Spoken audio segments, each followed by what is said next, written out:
भैया in which board I can score 99% easily? Which board is better for me? In next 15 minutes you will get absolute clarity. ये है video CBSE versus Cambridge board.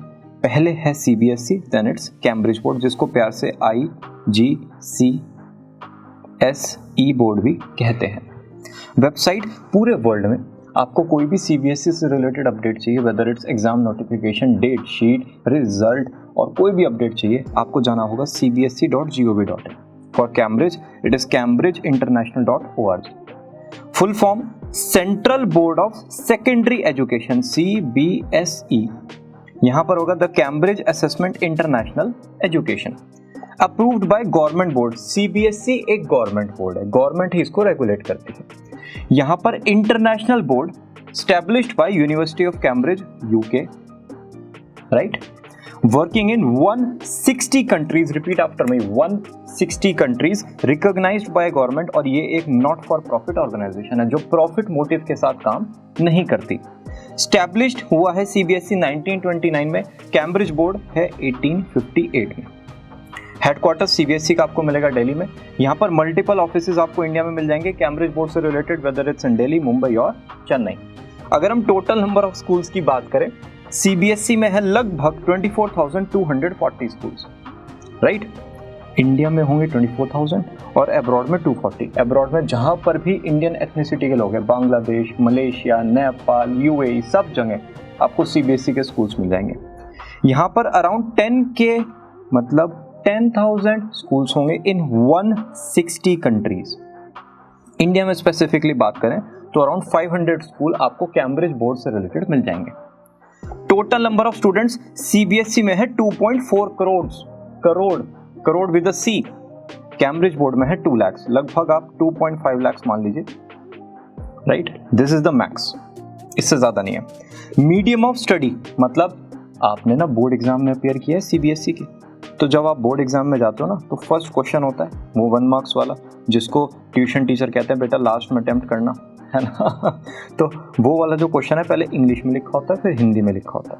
इसका मतलब कुछ बच्चे हिंदी में भी पेपर देते हैं, कुछ बच्चे इंग्लिश में भी पेपर देते हैं। तो यहाँ पर हो गए 2 language, English and Hindi. English mainly है कैम्ब्रिज बोर्ड। कैसे? 160 कंट्रीज में कैम्ब्रिज बोर्ड, और है ये ओरिजिनली UK का, राइट। तो एक इंग्लिश तो रहेगा कोर, साथ साथ बायलिंगुअल वे होगा टीचिंग का एज पर दी रिक्वायरमेंट। ये मिक्स ऑफ लैंग्वेजेस रहेंगे। आते हैं सिलेबस स्ट्रक्चर की तरफ। CBSE का सिलेबस है डिफाइंड, ये है बुक, इसमें है टॉपिक्स और इन्हीं में से आएगा। स्कोरिंग है इजी, आपको ज्यादा डिफरेंस मिलेगा कि 12-12 घंटे पढ़ रहे हैं CBSE में, मैंने 2 साल लगा दिए 99 स्कोर करने में। बच्चे एक अच्छे स्टडी के साथ, डिसेंट 3 to 4 आवर्स की स्टडी के साथ CBSE में स्कोर करते हैं। यहाँ पर डिजाइन हुआ है इंटरनेशनल स्टैंडर्ड के लिए। सिलेबस का स्ट्रक्चर ये है इंडियन, ये है इंटरनेशनल, और ग्रेडिंग सिस्टम यहाँ पर भी इजी मिलता है, ठीक है।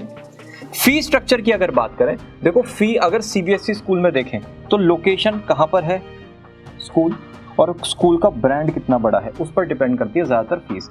मैक्सिमम स्कूल की फीस आपको 2,000 से लेकर 10,000 रुपीज पर मंथ तक मिल जाएगी, लेकिन ये जाती है 1.5 लाख पर मंथ तक। बहुत सारी जिसमें फैसिलिटीज वगैरह इंक्लूड होती है। यहाँ पर जनरली हाई है, स्टार्ट 10,000 से होती है, स्टार्टिंग फीस इज 10,000। ये मास ऑडियंस को टारगेट नहीं करते, और 10,000 से लेके 1 लाख पर मंथ तक ये फीस जाती है। कॉम्पिटिटिव एग्जाम देखो, CBSE बोर्ड का पैटर्न समझो, इंडियन बोर्ड है, गवर्नमेंट बोर्ड है, तो गवर्नमेंट से रिलेटेड ही सारे एग्जाम्स होते हैं भाई। ये CUET वगैरह ये सब नेशनल टेस्टिंग एजेंसी कंडक्ट करती है। तो माइंडसेट CBSE का है कि जो इंडिया के एंट्रेंस एग्जाम है उसके लिए बच्चे को तैयार करना, complete alignment with Indian competitive exam, India का बोर्ड, इंडिया के कॉम्पिटिटिव एग्जाम। लेकिन कैम्ब्रिज बोर्ड है 160 कंट्रीज में, तो इसको रखना पड़ेगा जनरलाइज सिलेबस। भाई ये खाली UK पे स्पेसिफिक नहीं रह सकता कि भाई ठीक है मेरा तो UK से रिलेटेड है, उसने रखा है जनरलाइज्ड, क्योंकि हर कंट्री में जाना है, मेक सेंस। और स्पेसिफिकली इंटरनेशनल स्टूडेंट्स के लिए बनाया गया है, जहां पर लोकल रेलेवेंस जो कोर है उस कंट्री का वो रहे। जो थोड़ी सी एक्टिविटीज वगैरह है वो कंट्री टू कंट्री वेरी करती हैं, लेकिन एक इंटरनेशनल और जनरलाइज सिलेबस आपको यहाँ पर मिल जाएगा। गवर्नमेंट स्कीम के अगर बेनिफिट्स देखें तो भाई जितने भी ग्रांट स्कॉलरशिप्स हैं वो आपके लिए अवेलेबल होंगी। जैसे single girl child scholarship, you are the only daughter of your parents, तो आपके लिए बहुत सारी स्कॉलरशिप्स हैं। मेरिटोरियस स्टूडेंट्स के लिए तो हर जगह स्कॉलरशिप होती है। यहाँ पर कैम्ब्रिज बोर्ड से स्पेसिफिकली बहुत सारी स्कॉलरशिप्स और प्राइजेस आपको मिल जाएंगे। और जो इंडिया से रिलेटेड, भैया आप इंडिया के स्टूडेंट हो, इंडिया के सिटीजन हो, तो वो स्कॉलरशिप आपके लिए एप्लीकेबल होंगी। Okay, transition from state board, देखो CBSE और ये आ गया कैम्ब्रिज बोर्ड। आप हो यूपी बोर्ड से, यूपी बोर्ड से भैया कैम्ब्रिज बोर्ड में जा सकते हैं? हाँ जा सकते हैं। यूपी बोर्ड से CBSE में जा सकते हैं? हाँ जा सकते हैं। ये तो बहुत सारे बच्चे करते हैं, लेकिन ये रेयरेस्ट ऑफ द रेयरेस्ट होता है। कोई इतना बड़ा जंप नहीं लेता, राइट, कि स्टेट बोर्ड से डायरेक्ट एकदम कैम्ब्रिज बोर्ड। रेयरेस्ट होता है, 1% चांसेस है। महाराष्ट्र वगैरह में बहुत ही कम स्टूडेंट्स ऐसा करते हैं। पहले वो जाएंगे किसी भी स्टेट बोर्ड से CBSE में। CBSE के बाद कहानी आती है कि भाई इंटरनेशनल बैकलॉरेट या फिर Cambridge board. Done. Score possibility above 90%। CBSE में है बहुत easy, 499 out of 500। Her bar topper का इतना स्कोर आता है। 100 ही मान लो, 99.9 है ना, इतना स्कोर हो जाएगा। यहाँ पर है grading system. Student A easily score कर सकता है डिसेंट एफर्ट्स के साथ। ऐसा नहीं बहुत इजी, ऐसा नहीं बहुत डिफिकल्ट। अच्छा, एक स्ट्रक्चर समझ लो, जो अब्रॉड के जितने भी बोर्ड्स हैं ना, आप चाहे कॉलेजेस में जाओगे, यूनिवर्सिटीज में जाओगे, वहाँ का एक पैटर्न है ओवरऑल पर्सनैलिटी डेवलपमेंट, राइट। तो वहाँ पर एक ये जो स्कोर है ना, एक पार्ट ऑफ करिकुलम है, that's not the only curriculum. Getting it? Utility in foreign admission, देखो CBSE मैंने आपको स्टार्टिंग में भी बताया था, इंडिया का बोर्ड है और इंडियन एजुकेशन सिस्टम के लिए बना है। फोकस करता है कोर सब्जेक्ट्स पर और इंडियन हायर एजुकेशन की तैयारी। जितने भी हमारे एंट्रेंसेस हो गए, चाहे CVT है, चाहे JEE है, नीट है, क्लैट है, NIT है, IP मैट है, NPAT, मतलब ये सारे एंट्रेंसेस में आप कंफर्टेबल रहोगे अगर आप CBSE से पढ़ते हो। चाहे अब्रॉड से भी कोई बच्चा पढ़ता है ना, हमने एक बच्चे का सिंगापुर में काउंसलिंग किया था, तो उसको इंडियन यूनिवर्सिटी में एडमिशन लेना था, वो वहाँ पर CBSE में पढ़ रहा था। ओके, कैम्ब्रिज बोर्ड में फॉरेन एडमिशन के लिए ज़्यादा यूजफुल है, राइट। आप अगर किसी बच्चे से पूछोगे ना कि भाई मुझे सिंगापुर में एडमिशन लेना है तो क्या करना है, वो एकदम नहीं बताएगा। CBSE का जो स्टूडेंट है उसको पढ़ना पड़ेगा, या तो उसके घर में कोई बड़ा भाई बहन गया है तो उसको थोड़ा सा आइडिया होता है, वरना CBSE के स्टूडेंट्स को फॉरेन एडमिशन से रिलेटेड कम पता होता है कि भाई ठीक है SOP क्या है, फिर हमें प्रोफाइल बिल्डिंग करना है, राइट, इंटरव्यू प्रोसेस होते हैं, वीज़ा प्रोसेस होता है, ये सब कुछ उनको कम पता होता है। यहाँ पर आप उस स्ट्रक्चर में आ गए, समझ रहे हो, उस माइंडसेट में आ गए, वो उस गली में मुड़ गए जहां पर वो फॉरेन एडमिशन की लेन आपके लिए क्लियर हो जाती है। तो यहाँ पर फॉरेन एडमिशन के लिए थोड़ा सा आपको ज्यादा बेनिफिट मिलता है, अगेन क्योंकि फॉरेन बोर्ड है। Self explanatory. रेगुलर और प्राइवेट दोनों ही mode, regular plus private mode में अवेलेबल है। सब्जेक्ट की रेंज की अगर बात करें, CBSE में सब्जेक्ट जो भी नाम बोलोगे ऐसे ही जो भी माइंड में आ रहा है वो यहाँ पर सब्जेक्ट होगा। इतने सारे सब्जेक्ट्स हैं CBSE में, साइंस, कॉमर्स और ह्यूमैनिटीज से रिलेटेड। हर स्कूल के पास 10 to 11 कोर सब्जेक्ट्स मिलते हैं, ठीक है। अभी ये किस्सा बताऊंगा बहुत अच्छा। 70 सब्जेक्ट्स आपको साइंस, कॉमर्स और ह्यूमैनिटीज से रिलेटेड मिलेंगे IGCSE लेवल। भैया भैया ये क्या है? अरे टेंशन ना लो, ये है 9 to 10। 55 subject at AS and A level. भैया भैया ये क्या है? टेंशन ना लो, ये है 11 to 12। इन्होंने नाम दिए इन पर्टिकुलर फॉर्मेट्स को, ठीक है। अच्छा, ये जो साइंस, कॉमर्स और ह्यूमैनिटीज है ना, ये हमने लिखा है आपको समझाने के लिए।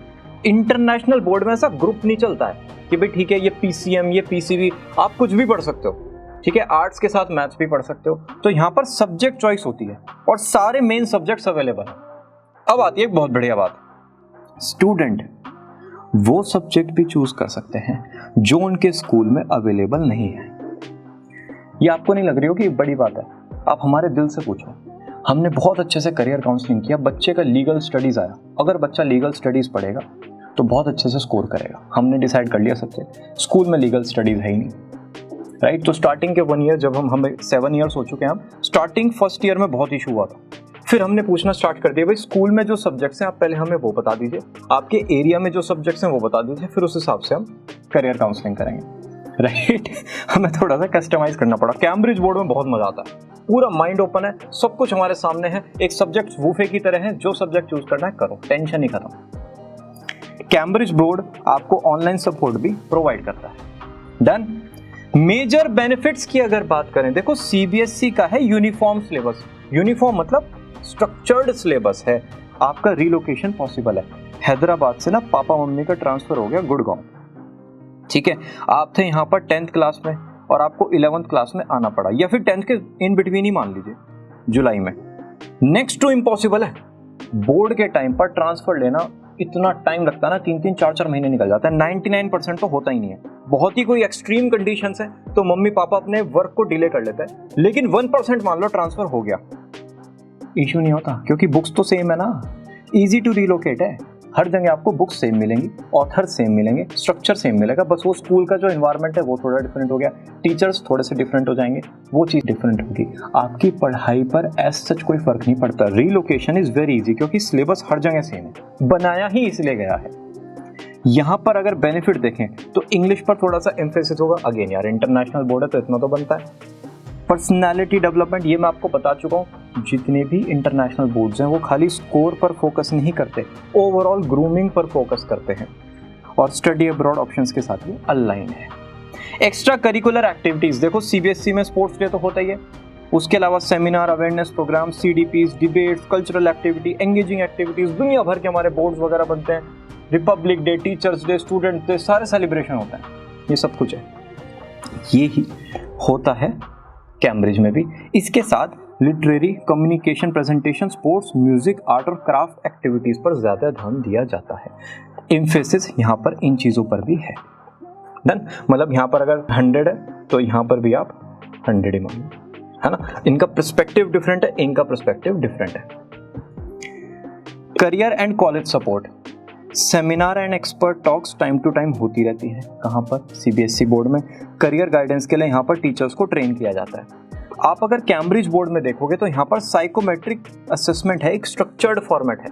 सीबीएसई में साइकोमेट्रिक असेसमेंट पर ज्यादा फोकस नहीं है, यहाँ पर टॉक्स वगैरह पर ज्यादा फोकस होता है। साइकोमेट्रिक असेसमेंट भैया मतलब aptitude, personality, interest, learning habits, orientation, इन सब से रिलेटेड आपसे कुछ क्वेश्चंस पूछे, उन क्वेश्चंस के अलाइनमेंट में आपको करियर ऑप्शंस रिकमेंड कर दिए, उन करियर ऑप्शंस में थोड़े से फिर ट्रायल एरर हुए और उसमें से एक करियर आपके लिए फाइनल हो गया। फिर उस करियर को जब फाइनल कर लिया उसमें से एक कॉलेज फिर फाइनल कर लिया कि ये करियर के लिए ये कॉलेज आपके लिए सुटेबल है। This is psychometric assessment. Done. अब आते हैं ऑल अबाउट कॉमर्स। देखो ये है कॉमर्स चैनल, तो मुझे लगा थोड़ा सा कॉमर्स से रिलेटेड स्पेसिफिक नॉलेज भी होनी चाहिए। 11th क्लास से आप कॉमर्स स्ट्रीम चूज कर सकते हो। कहाँ पर? सीबीएसई में, बचपन से पता है ये बात। कैम्ब्रिज बोर्ड में आप 9 to 10th क्लास से कर सकते हो, जिसको IGCSE लेवल भी कहते हैं। डन। एग्जाम पैटर्न की अगर बात करें, MCQ शॉर्ट और लॉन्ग क्वेश्चंस आपको मिलेंगे। यहाँ पर MCQ शॉर्ट, लॉन्ग और प्रैक्टिकल सिनेरियोज भी मिल जाते हैं, होते यहाँ पर भी हैं, लेकिन कैम्ब्रिज में थोड़े से कंपैरेटिवली ज्यादा है। कोचिंग की अवेलेबिलिटी देखो, मेरी बात सुनो, यहाँ पर जो कोचिंग है ना वो आपको ऑनलाइन मिलेगी, क्योंकि इंटरनेशनल टीचर्स होंगे ज्यादातर। यहाँ तो ऑनलाइन ऑफलाइन आपको हर एरिया में हर जगह पर ट्यूशन ही ट्यूशन मिलेंगे, टेंशन ही नहीं। सीबीएसई में ट्यूशन की टेंशन नहीं है बिल्कुल भी। कैम्ब्रिज बोर्ड वगैरह में थोड़ा सा इशू आता है। सब्जेक्ट का अगर डेप्थ की बात करें, भाई अकाउंटेंसी में आप डिटेल्ड थ्योरी और प्रैक्टिकल क्वेश्चंस करते हो सीबीएसई में। यहाँ पर आप कॉन्सेप्ट अच्छे से पढ़ते हो और उनका एनालिसिस और इंटरप्रिटेशन करते हो। इकोनॉमिक्स में 11th क्लास में होता है स्टैट्स, 12th में होता है IED, that is Indian economic development and macro economics. अच्छी खासी थ्योरी आपको मिलेगी इकोनॉमिक्स में, जो सीबीएसई का इकोनॉमिक्स है। आ जाओ जरा कैम्ब्रिज बोर्ड के इकोनॉमिक्स में, मैक्रो और माइक्रो दोनों फैक्टर्स कंसिडर किए जाएंगे। अच्छा, ये कैम्ब्रिज बोर्ड क्या है? ग्लोबल बोर्ड, तो हर चीज ग्लोबल तो थोड़ी सी होगी ही, राइट। बिजनेस स्टडीज यहाँ पर है मिनी MBA, और यहाँ पर जो बिजनेस स्टडीज है उसका नॉलेज आपको दिया जाएगा, पढ़ाया जाएगा, और डिफरेंट डिफरेंट बिजनेस पॉइंट पर उस नॉलेज को कैसे यूज करना है वो भी बताया जाएगा। मेन स्ट्रीम ऑथर्स यहाँ पर तो है TS Grewal, V query, Poonam Gandhi और हमारे NCERT के ऑथर्स। यहाँ पर आपको कॉलिंस, कैम्ब्रिज यूनिवर्सिटी प्रेस का जो ऑफिशियल पब्लिकेशंस हैं और हॉडर एजुकेशन से रिलेटेड बुक्स आपको मिल जाएंगी। इसी के साथ ये वीडियो होती है फिनिश। अभी भी कोई डाउट है मुझे कहाँ पर बताओगे? कमेंट सेक्शन में। देखो ये जो हमारी सीरीज है ना, ये 5 वीडियो सीरीज है। क्या है? 5 वीडियो सीरीज। 5 वीडियो सीरीज में ये है वीडियो नंबर 2। अब मिलेंगे वीडियो नंबर 3 में। Bye bye.